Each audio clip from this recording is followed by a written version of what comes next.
cântico ao que se assentar sobre o trono do céu. Digno Cordeiro, digno Cordeiro que foi morto, santo, santo e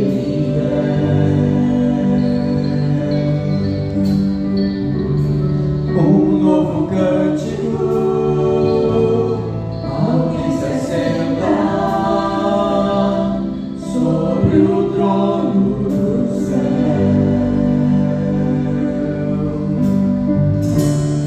Santo, santo, santo, Deus Todo-Poderoso, que era e é e há de vir. Com a criação eu canto louvores ao Rei dos Reis. És tudo para mim e eu te adorarei.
Vamos orar. Pai querido, obrigado a Deus por essa noite.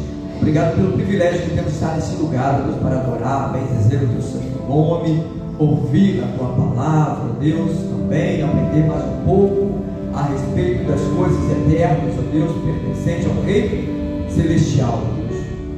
Possamos nessa noite, ó Deus, sair daqui transformados pelo poder da tua palavra, Deus, que vai encontrar lugar em cada coração aqui, Deus, porque nós estamos aqui, porque nós sentimos sede de ti, sentimos, ó Deus, que precisamos do Senhor, e o Senhor é quem cuida de nós.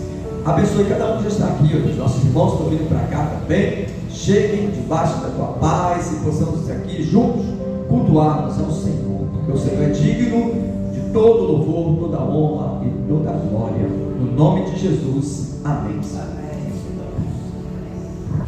Jesus vai voltar, é o nosso tema. E a nossa divisa está em Apocalipse, no capítulo 22, versículo 20. Proposta que nosso departamento de evangelismo e missões está trazendo para as igrejas da Convenção Batista Fluminense. E eu quero meditar com a igreja a respeito, a partir do tema da divisa, né? O apóstolo João vai terminando o livro de Apocalipse com uma expressão bastante significativa para a igreja: ora vem Senhor Jesus. O tema que eu estou dando para esse sermão é exatamente este: vem Senhor Jesus. Apocalipse 22, 20: aquele que dá testemunho dessas coisas diz: certamente venho sem demora. Amém. Venha Senhor Jesus.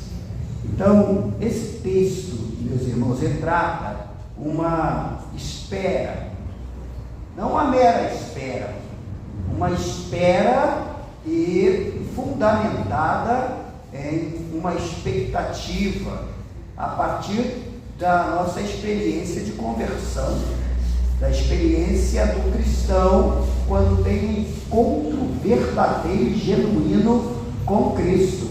A partir do momento em que a mensagem do Evangelho chega ao conhecimento, os seus valores e também as suas expectativas em relação à natureza deste mundo e ao destino deste mundo são totalmente mudados. E a nossa conversão, então, muda até a forma de nós lidarmos com o mundo, com as coisas e com a natureza. Então, não é uma espera qualquer, é uma espera ansiosa do cristão a respeito do retorno do Senhor Jesus a este mundo. Estamos esperando Jesus, e a nossa expectativa precisa ser como que se ele estivesse às portas para daqui a alguns instantes. E muitas vezes, por conta da distração da vida, nós temos essa expectativa. Mas com certeza, talvez, meio engano da minha parte, 99% dos cristãos serão surpreendidos quando ele vier de fato. 99% dos cristãos. Vejam que eu estou sendo bastante exagerado. Por quê? Porque nós estamos muito mergulhados na vida secular, muito mergulhados no cotidiano da vida, e nossas preocupações são terrenas. Não estamos aguardando Jesus para daqui a alguns minutos, ele, na forma como ele promete estar vindo. Então, primeiro, eu quero chamar a atenção a respeito dessa espera, né? O apóstolo Paulo, segundo o apóstolo Paulo, todo o exercício do ministério da igreja e todo o exercício do ministério cristão, enquanto está nesse mundo, é motivado por uma espera do retorno de Jesus. E o que ele está querendo dizer? Que a gente só está esperando Jesus, ou melhor, nós só servimos na igreja e servimos ao reino de Deus porque temos uma expectativa que vai muito além de uma mera expectativa humana, não é? Então, 1 Coríntios, no capítulo 1, no versículo 7, o santo apóstolo diz: de maneira que não vos falte nenhum dom, aguardando vós a revelação do nosso Senhor Jesus Cristo. A ideia de revelação aí é a mesma palavra grega que é utilizada no último livro da Bíblia, Apocalipse, ou o dia em que ele haverá de manifestar-se na sua segunda aparição. Então nós trabalhamos, servimos, porque estamos esperando Jesus Cristo voltar. Uma descoberta tremenda. Isso que amplia a nossa visão de sentido de ministério, de missão de igreja, de missão de vida do crente enquanto está na terra, né? E é por isso que servimos com muita alegria e muito entusiasmo, porque estamos esperando Jesus, não é? Então, quando o crente começa a se desanimar com a igreja, desanimar com o seu ministério, é porque também a sua perspectiva de volta de Cristo começou a ficar comprometida.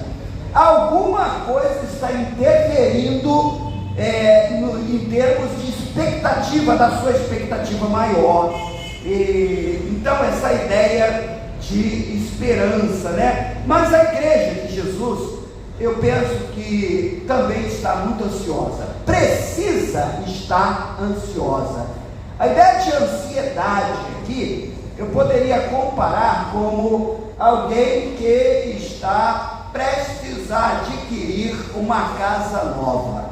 Vamos imaginar assim: você já morou em casa muito, muito humilde? Casa de madeira? Já morou? Então você sabe o que é isso. Ou se não de madeira, casa só no tijolo, nem piso tem, piso de, como é que é o nome? De chão, né? Chão batido. Então, se você já teve essa experiência, calcule da seguinte forma, ou reflita da seguinte forma: você conseguiu adquirir uma casa completa, cheia de todos os móveis, uma arquitetura extraordinária, e você ainda está no seu barraquinho. Você está no seu barraquinho, mas você já tem a casa, já foi passado o seu nome e já é de fato e de direito. Ora, não haverá ansiedade da sua parte de sair do seu barraquinho para ir morar na casa que já é sua? Naturalmente. É a ideia que o apóstolo Paulo traz aqui em Filipenses, no capítulo 3, versículo 20, para nós que sabemos para onde vamos.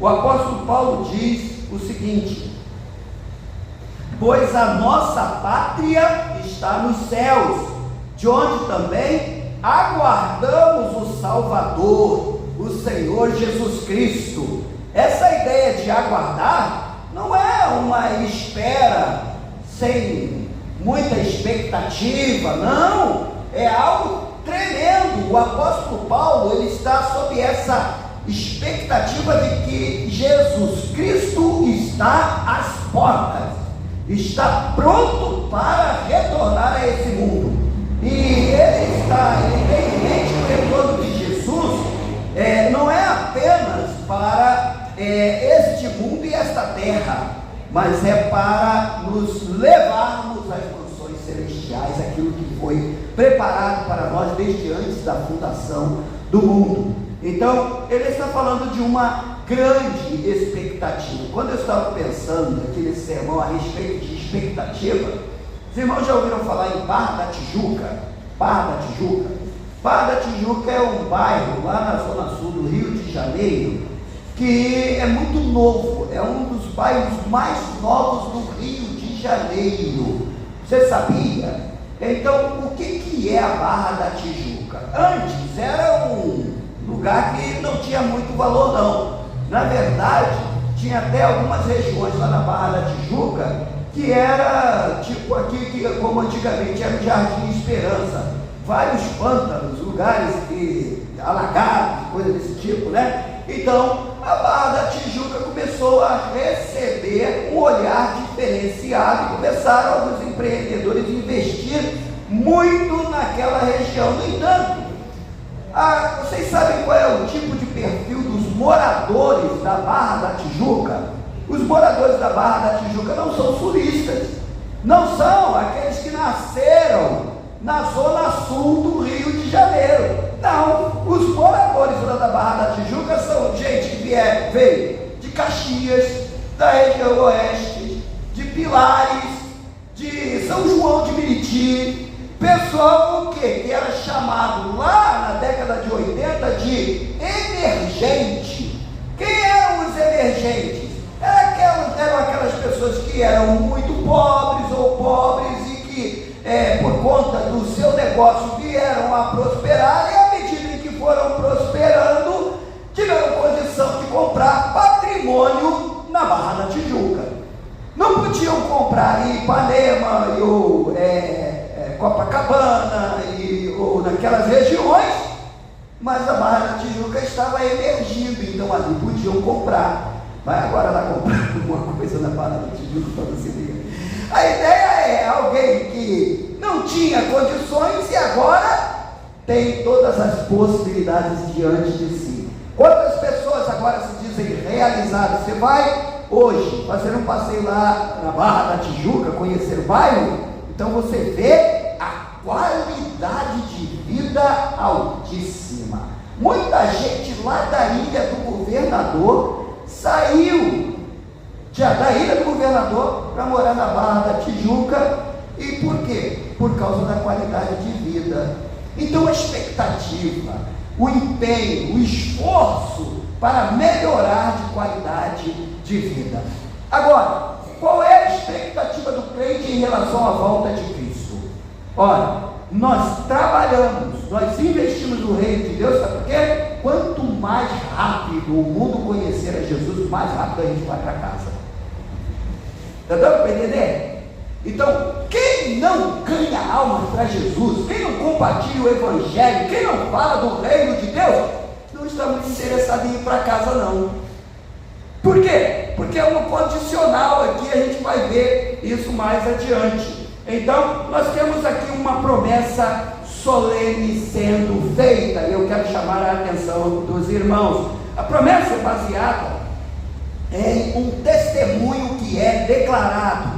O texto que nós temos aqui diante de nós é: aquele que dá testemunho destas coisas diz, certamente veio e sem demora. Vejam que a promessa é baseada nesse testemunho. Aquele que dá testemunho destas coisas diz.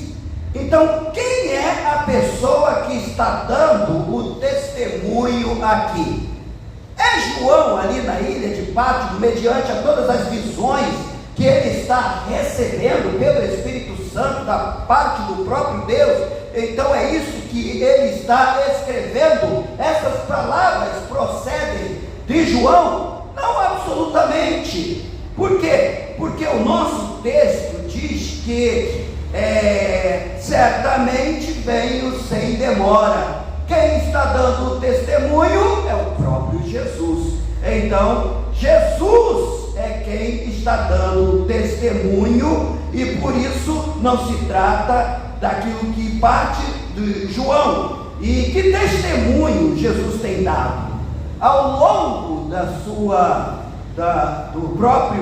própria construção do Evangelho, primeiro é que ele veio a este mundo e cumpriu toda a missão dada pelo Deus Pai. Segundo, que ele ressuscitou. Ele está vivo e glorificado à direita de Deus. Terceiro, que na pessoa do Espírito Santo, ele continua operando a graça salvadora e reunindo a sua igreja universal, todos os crentes, de todos os tempos e de todas as eras, para no momento certo tomá-la para si e para sempre. E por último, que todos os processos narrados no livro de Apocalipse precisam se cumprir. A história do Apocalipse, segundo alguns comentaristas, é como se fosse um grande teatro, sendo cada cena revelada uma após a outra. A ideia é, nos primeiros capítulos tem-se uma impressão da obra que Deus está fazendo. Nos capítulos seguintes, outra impressão. Então vão se descortinando cada ato deste grande cenário das operações de Deus no mundo.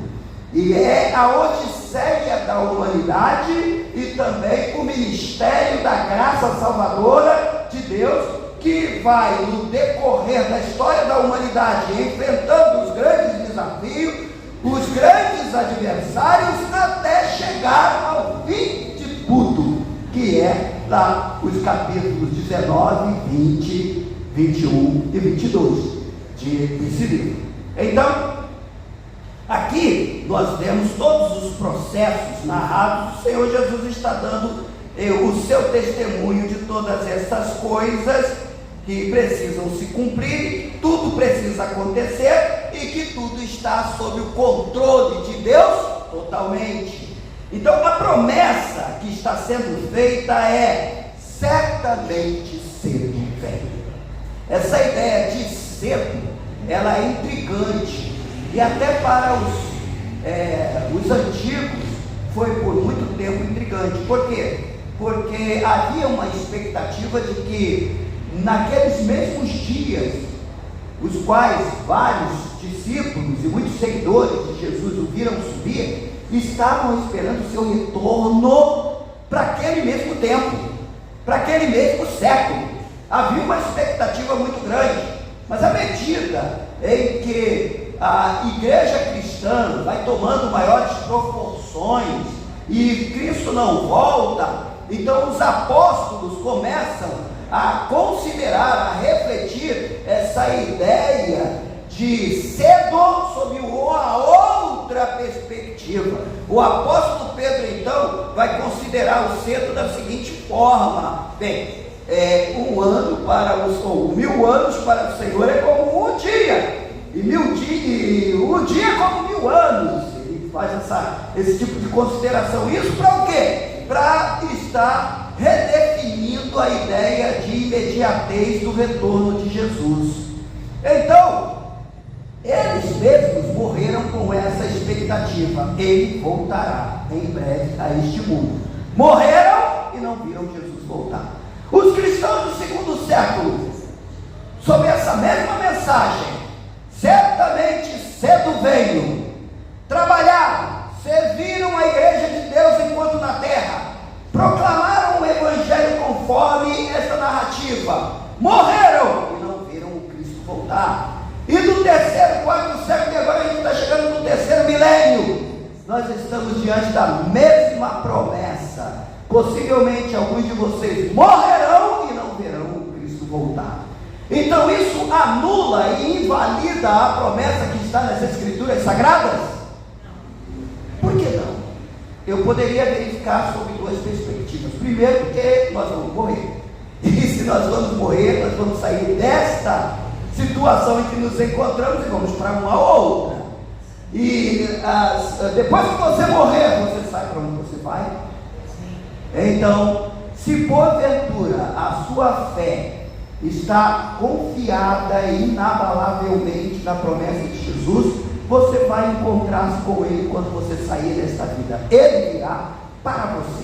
Você sairá desta terra e irá encontrar-se com Ele no lugar onde Ele está. Então, esse primeiro entendimento. Mas aquilo que está descrito aqui é o retorno de Jesus a esta terra. Então ele diz: quando este evangelho alcançar todo o mundo, então virá o fim.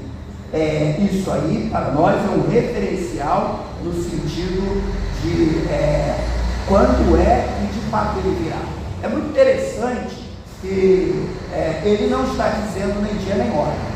O próprio Pedro diz e está sondando Jesus a respeito disso, e Jesus disse: não sei, só o Pai sabe, não faço a mínima ideia. enquanto que nessas circunstâncias de terra em que ele está inserido. Claro que naturalmente ele agora, dentro desta constituição de divindade, tem plena consciência e noção do tempo de quando ele vai voltar. Por isso ele está dizendo: eu vou voltar em breve. Então, se não fosse, ele diria: não sei, vou voltar em algum tempo. Isso pode ser breve, mas pode ser muito, muito longe. Em certa ocasião, pregando aqui nesta igreja, eu me lembro de uma colocação que fiz dizendo: pode durar 2.000 anos, 3.000 anos, 10.000 anos, 3 bilhões de anos. Para Deus não faz diferença nenhuma. E sabe por que não faz? Porque o que Ele está prometendo é vida eterna e não é vida temporal. No primeiro livro, nos primeiros capítulos de Gênesis, fala de homens que viveram 1000 anos, 900 anos, longevidade. Essa longevidade dos primeiros anos seria como que alguma coisa infinitamente incomparável com a ideia de eternidade. Então, por que Jesus está dizendo cedo? É porque a eternidade não tem fim. Quando Ele voltar, voltará no dia certo e na hora certa. E quando nós tivermos de sair daqui, porque Ele nos preparará para isso, então aí nós perceberemos de fato como é que Ele voltou rápido. Mas só quando a gente estiver lá é que a gente vai dizer: voltou rápido demais mesmo. A gente só não entende essa coisa porque nós estamos aqui nessa terra e vivendo nesse ritmo de mundo. Ele está achando que 3.000 anos ou 2.000 anos da vida de Jesus da essa terra está longe demais. Para ele ontem tudo acontece muito rápido nesse cronos em que nós estamos inseridos sob a perspectiva de Deus. Então eu vejo aqui a promessa como uma declaração que não permite qualquer dúvida para a igreja. Ele virá, e o cedo dele para nós precisa ser significativo. E como será esta sua vinda? 2 Pedro, no capítulo 3, versículo 10, 2 Pedro 3, 10, a palavra de Deus diz o seguinte: virá entretanto como o ladrão o dia do Senhor, no qual os céus passarão com estrepitoso estrondo, e os elementos se disparão abrasados. Também a terra e as obras que nela existem serão atingidas.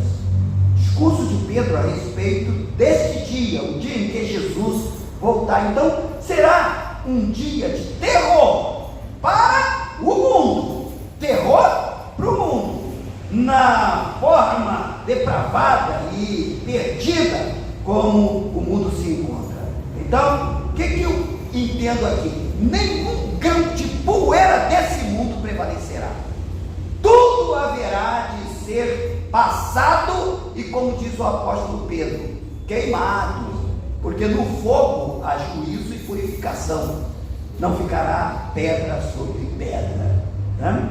E 1 Coríntios, no capítulo 15, os versículos 51 e 52, diz: eis aqui vos digo um mistério, na verdade nem todos dormiremos, mas todos seremos transformados, num momento, num abrir e fechar de olhos, ante a última trombeta, porque a trombeta soará, e os mortos ressuscitarão incorruptíveis, e nós seremos transformados. Então, o que eu aprendo aqui à luz desse texto? Quando Jesus está dizendo: eu voltarei, e eu voltarei em breve, e quando eu voltar, eu vou transformar o corpo de vocês, para que vocês possam entrar no meu céu. Então aqui eu já tenho um melhor esclarecimento de uma obra que o Senhor, pelo seu grande poder e grande sabedoria, fará na nossa própria constituição de natureza. A nossa natureza humana vai ser transformada para isso. Então, quando Jesus voltar, ninguém se apresenta acrescentará a ele nesse revestimento perecível.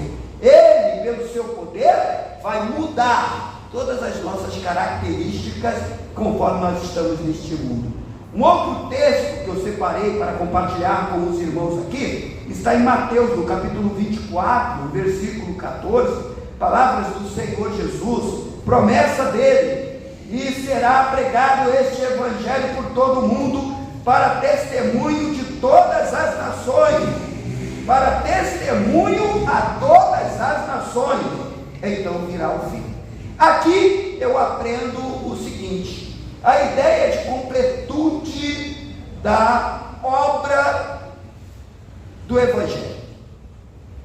Os discípulos, os 12, não alcançaram todas as nações na sua época. Nem a igreja do primeiro século alcançou todas as nações da sua época. Nem os evangélicos do nosso tempo, vejam, muito tempo depois da subida de Jesus aos céus, alcançou todas as nações da terra. Já ouviram falar na janela 1040? A janela 1040, segundo os missiólogos, diz respeito a este local no nosso planeta onde nações nunca ouviram falar a respeito do Evangelho do Senhor Jesus Cristo. Em pleno século 21, nações que nem sabem que existe Deus, Criador dos céus e da terra. E não vamos muito longe não. Vocês sabiam que existem pessoas aqui no estado do Rio de Janeiro que nunca ouviram falar de Jesus? Que não conhecem a Deus? Não têm acesso à Bíblia e nem ao Evangelho? No estado do Rio de Janeiro, onde existe a maior população evangélica da América Latina, onde tem maior concentração de evangélicos, é justamente nessa região aqui onde nós moramos. Então, ora, a missão é grande, meus irmãos, porque o que nós estamos aprendendo aqui à luz da palavra é que o Evangelho precisa ser pregado. O reino de Deus precisa ser pregado por todo o mundo para testemunho a todas as nações. Então, quando todas as nações forem alcançadas, virá o fim. Qual é a ideia? De uma vez só. É aí onde eu vejo o grande poder de Deus e não dependente apenas de nós. A nós foi confiada a comissão de proclamação do Evangelho, a tantos quantos nós pudermos ter contato. A nós foi confiada a participação da pregação do Evangelho através das nossas orações e da nossa contribuição no sustento da obra missionária. Mas independente disso aí, que é a nossa parte, o Evangelho alcançará todo o mundo, porque Jesus quer que isso aconteça. Acontecerá. Como será? Uma parte eu sei, porque os crentes trabalharão para isso, os cristãos verdadeiros. Outra parte é porque Ele é o Deus Todo-Poderoso que está convergindo e levando todas as coisas a se realizarem conforme os seus propósitos que são eternos. O que eu aprendo aqui, meus amados irmãos, é que não é à toa o fenômeno do via satélite, o fenômeno da globalização,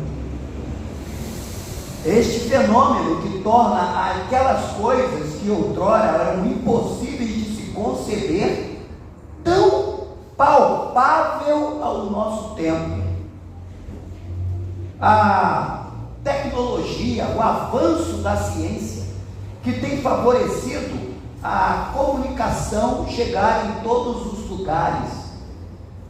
Então, o Evangelho chegará a todos, do jeito que Deus quer. E Atos, no capítulo 1, versículo 8, este texto que nós conhecemos muito bem, na segunda parte desse versículo, A palavra diz: sereis minhas testemunhas, tanto em Jerusalém, como em toda a Judeia e Samaria, e até onde? Até os confins da terra. Então, certamente, de alguma forma, Deus estará mobilizando aqueles os quais Ele quem mobilizará para levar o Evangelho até os confins da terra. Então, Ele voltará no dia certo, na hora certa e do jeito que Ele planejou, e vai acontecer do jeito que está planejado desde os céus. Então, nós temos uma promessa sendo feita aqui. Enquanto Ele não vem, a igreja então tem grandes desafios. Nós temos o desafio de sermos como Ele quer, Ele mesmo quer que nós sejamos. Irmão, como nós vamos dizer para Jesus: ora, vem Senhor Jesus, se eu porventura não estiver preparado para a volta dele? Olha, então é melhor não orar. Por quê? Porque se você ora sem compreender as consequências sobre a sua própria vida da oração que você está fazendo, então você não tem noção das consequências. Quando eu penso nessa ideia de o desafio que nós temos, primeiro eu vejo que temos o desafio de ser como Ele mesmo quer que sejamos. Então, nesses termos, nós devemos combater a nossa terrível inclinação carnal o tempo todo. Eu estarei dizendo: ora, vem Senhor Jesus, na medida em que eu estou a cada dia e a cada momento me preparando para esta vida, a cada dia. Como disse, nós atravessamos aí já alguns milênios e Ele ainda não voltou, mas nem por isso nós estaremos considerando esta ideia de santificação como algo desnecessário, e essa santificação diária, constante. Então, em Romanos, no capítulo 7, os versículos 15 a 24, Romanos 7, 15 a 24, o apóstolo Paulo vai falando desse desafio que ele considera como atroz, algo tremendo, um grande desafio que está sobre nós. Então o apóstolo diz o seguinte: não entendo o que faço, pois não faço o que desejo, mas o que odeio. E se faço o que não desejo, admito que a lei é boa. Nesse caso, não sou mais eu quem o faz, mas o pecado que habita em mim. Sei que nada de bom habita em mim, isso é, em minha carne, porque tenho o desejo de fazer o que é bom, mas não consigo realizá-lo. Pois o que faço não é o bem que desejo, mas o mal que não quero fazer, esse eu continuo fazendo. Ora, se faço o que não quero, já não sou eu quem o faz, mas o pecado que habita em mim. Assim, encontro esta lei que atua em mim. Quando quero fazer o bem, o mal está junto a mim, pois no íntimo do meu ser tenho prazer na lei de Deus, mas vejo outra lei atuando nos membros do meu corpo e guerreando contra a lei da minha mente, tornando-me prisioneiro da lei do pecado que atua em meus membros. Aí ele termina o versículo 24: miserável homem que eu sou, quem me libertará do corpo sujeito a esta morte? Então vejam aqui um desafio que está sobre nós, e o que o apóstolo está dizendo é o seguinte: nós em nós mesmos não temos a mínima condição de estarmos superando esse desafio. Por isso que mais adiante ele vai dizer: mas graças a Deus pelo nosso Senhor Jesus Cristo, que toma sobre si a nossa pena de culpa do pecado. E pela operação do Espírito Santo em nós é que vai nos convencendo, nos reamoldando, nos adaptando ao padrão da vida do santo em Cristo Jesus. Obra de Deus em nós é que nos ajuda a estarmos superando esse grande desafio. Então, somente podemos obter tal vitória quando buscamos estar sob total dependência do Espírito Santo e dos seus projetos. Esse é o nosso grande desafio enquanto estamos neste mundo, meus irmãos. Então, além disso, temos o desafio de levar libertação aos que estão aprisionados no inferno. Em Mateus, no capítulo 16, versículo 18, a palavra diz o seguinte: pois também eu te digo que tu és Pedro, e sobre esta pedra edificarei a minha igreja, e as portas do inferno não prevalecerão contra ela. O que eu aprendo aqui? Essas poderosas palavras do Senhor Jesus sobre nós dispõem a grandeza do desafio que temos neste mundo. Levar-nos libertação para aqueles que estão aprisionados no inferno. As portas do inferno nunca jamais vão prevalecer sobre a igreja que tem esta nobre missão e vitoriosa missão da proclamação do Evangelho do Senhor Jesus Cristo. Então, levamos libertação para aqueles que estão aprisionados no inferno e pregando e operando o poder de Deus sobre vidas oprimidas.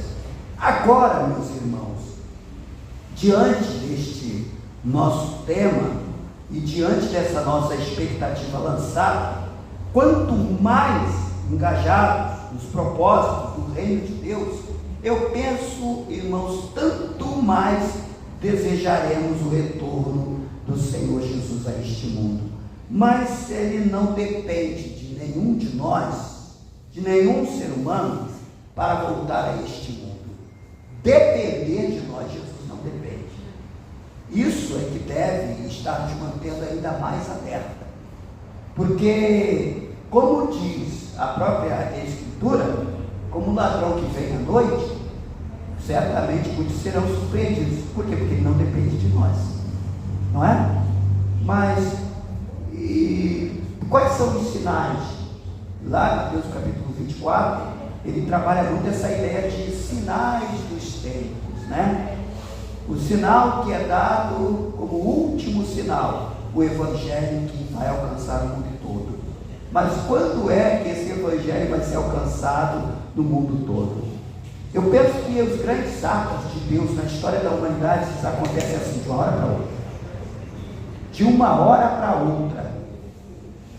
É igual, por exemplo, lembram da perestroika da Polônia, de Mikhail Gorbachev, lá no finalzinho da década de 70, os estudiosos, né, pelo menos o pessoal que acompanhou, como é que foi? Foi o princípio de uma ruptura da União Soviética, e foi assim de uma hora para outra. A União Soviética, tudo era Rússia, não é? Tudo era Rússia, não, tudo era União Soviética, tudo era União Soviética. O leste europeu e parte da Ásia era a União Soviética. De uma hora para outra, a União Soviética dissolveu. E alguns países que eram totalmente comunistas deixaram de ser comunistas de uma hora para outra. De uma hora para outra, o muro de Berlim foi derrubado. De uma hora para outra. E ao longo da história da humanidade, a gente vê algumas coisas muito estranhas acontecendo de uma hora para outra. De uma hora para outra me vem uma pandemia que ceifa milhões e milhões de vidas de uma hora para outra. De uma hora para outra esse Evangelho vai alcançar todas as pessoas do mundo, de uma hora para outra. Consegue perceber? Então por quê? Porque Deus, ele trabalha muitas vezes de uma forma que a nossa mente não compreende. Nós sabemos aonde nós devemos estar e como nós devemos viver e ser. E devemos andar assim. E confiantes nas promessas dele. Então, quanto mais engajados nos propósitos do reino de Deus, tanto mais estaremos desejando o retorno do Senhor Jesus. E Ele fará isto mediante movimentos que somente Ele, como Deus, pode realizar. Ele tornará o seu testemunho conhecido em todos os lugares de uma forma que somente Ele pode realizar. E os que constituem a sua igreja se alinharão aos seus projetos, e será isto que clamam a cada dia: ora vem Senhor Jesus. Isso aí deve ser a oração de todo crente todo dia: vem Senhor Jesus, vem, eu estou preparado, eu estou preparado. E aí uma pergunta: será que você pessoalmente tem desejado o retorno de Jesus a esse mundo? Você tem desejado de fato? Sabe por quê? Quando a gente fala, vou recompor o pensamento, todo final de milênio, o primeiro milênio e o segundo milênio, sempre houve um grande alvoroço no mundo por conta justamente da virada do milênio. Vai virar o milênio, então vinham os prognosticadores, os profetas do tempo dizendo: agora vai acabar, o mundo vai acabar, vai ser agora. Vai agora, virada de 1000 para 2000, agora a gente vai ver como é que vai ser. Então a expectativa de algumas pessoas, alguns movimentos, alguns ditos religiosos buscavam estar se distanciando do contexto social e buscando reclusão monástica em alguns lugares, porque estava virando o milênio e ele queria estar preparado para a virada do milênio, e aqueles que não conseguiam fazer esse tipo de movimento, que já estavam bastante envolvidos com o tipo de vida secular, então ficavam naquele negócio: tomara que não venha, tomara que não venha, tomara que não venha, tomara que não venha, aí virava o milênio. Não veio, graças a Deus. E mais adiante, no ano 2000, a mesma coisa. Sempre quando surge uma pandemia, uma guerra de característica universal, a gente logo começa, alguém já diz: vai acabar, agora vai acabar, agora vai acabar. Aí passa aquele negócio de guerra contra Israel e lá o outro lado, faixa de Gaza, e aquele negócio, e aí o mundo não acaba, alguém diz: graças a Deus, ele ainda não voltou. Porque alguns ainda não estão devidamente preparados. Por que não estão preparados? Porque o seu pensamento ainda é muito arraigado neste mundo, nessa terra, nas perspectivas e expectativas deste mundo e desta terra. Por isso a pergunta é válida: você realmente está preparado para a volta de Cristo? Eu vejo pelo alinhamento dos textos que nós vimos aqui, só tem uma caracterização de uma pessoa devidamente preparada. Uma caracterização: ele compartilha o Evangelho de Jesus com todo mundo. Esse está preparado. Então, se você é apenas contemplativo, egocêntrico e vive o Evangelho só para você mesmo e não se preocupa com a proclamação do Evangelho, então você não está preparado, não, segundo essa perspectiva. Então, se você se envolve com a obra missionária mesmo, se empenha, faz o seu desafio de fé, supera o seu desafio de fé, você está preparado. Alguns não, mesmo fazendo esse tipo de operação, não.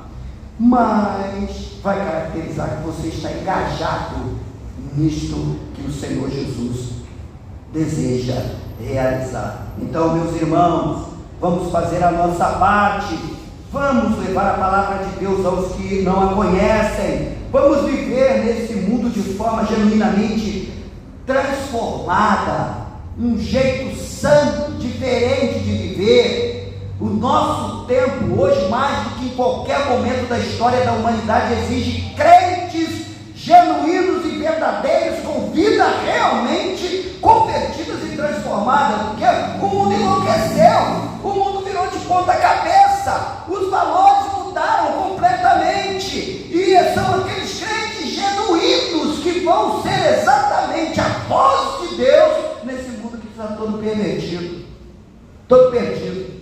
Os crentes somos nós. E alguns morrerão por causa disso, e já estão morrendo por causa disso. Vamos fazer a nossa parte. Então, abandonando as seduções, as paixões desta vida, para que quando o Senhor retornar, e eu espero que Ele volte hoje, essa noite. Tomara que Ele volte hoje. Amém? Quem está esperando Jesus voltar hoje à noite? Tem gente que não está esperando, não. Então, tomara que Jesus volte hoje, daqui a alguns minutos. Que bom Ele voltar quando está todo mundo aqui dentro da igreja, orando, cantando, louvando, né? Mas realmente não vai ser assim, não. Por isso é que é como ladrão da noite. Alguns serão pegos de surpresa. O apóstolo Paulo diz o seguinte: quando alguns pensarem em paz e tranquilidade, aí que vem de supetão o fim. Vai pegar muita gente distraída, não é? Mas eu espero que ele volte essa noite. Eu espero que, se ele não voltar essa noite, tomara que ele volte amanhã de manhã. Se não voltar amanhã de manhã, tomara que ele volte amanhã de tarde. Mas se ele não voltar amanhã de tarde, tomara que ele volte amanhã de noite. E cada dia assim. Tomara, Senhor, que volte rápido. Isto é ora vem, Senhor Jesus. Então, que Ele nos dê graça, que Ele nos abençoe e que estejamos realmente preparados para este grande, tremendo, maravilhoso e totalmente diferente outro dia. O dia da vinda do Senhor Jesus Cristo com poder e grande glória. Amém? Glória a Deus. Vamos cantar, irmãos. Eu deixei para este momento nós podermos estar louvando e bendizendo ao Senhor. Depois nos dividiremos em grupos de oração. Então, meus irmãos, o canto que vamos cantar, Maranata, tudo a ver com nosso tema de missões. Jesus vai voltar. Maranata, ora vem, Senhor Jesus. Vamos ficar aí nessa expectativa, felizes, contentes, sempre com Jesus.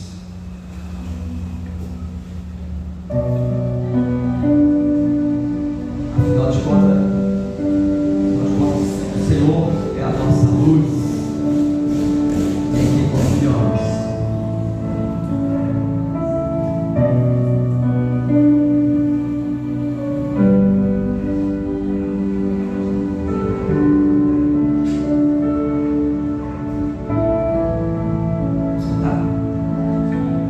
Tu és a minha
da nossa igreja missionária.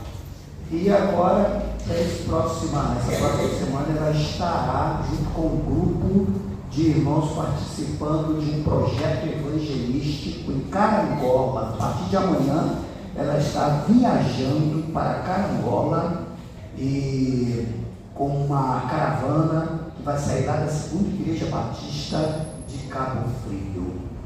Estará levando o Evangelho de Jesus Cristo a pessoas lá naquela região de Minas Gerais. E eu gostaria de encomendar a irmã Graça perante o Senhor, suplicando de Deus a proteção e que o Senhor a use poderosamente para onde ela vai. E eu gostaria de ter esse momento com a igreja, afinal de contas, é nossa missionária. E eu gostaria que você ficasse de pé mais uma vez. Se você puder estender as suas mãos aqui na direção da irmã Graça, faça isso, em nome de Jesus. Vamos orar por ela. Senhor Deus Pai, acabamos de ler a Bíblia e meditar na palavra do Senhor a respeito da importância da pregação do Evangelho a tantos quantos pudermos alcançar. Nós temos uma missão para cumprir aqui no nosso lugar. Nossos parentes, nossos vizinhos, nossos colegas de trabalho, pessoas às quais nós temos contato, precisamos nos investir de autoridade, paixão pelas almas para evangelizarmos, falarmos da graça salvadora, do amor do Senhor que nos alcançou e nos transformou. Mas agora, Senhor Deus, eu quero colocar nas mãos do Senhor a tua serva, a irmã Graça, que o Senhor possa estar cuidando dela nesta viagem missionária.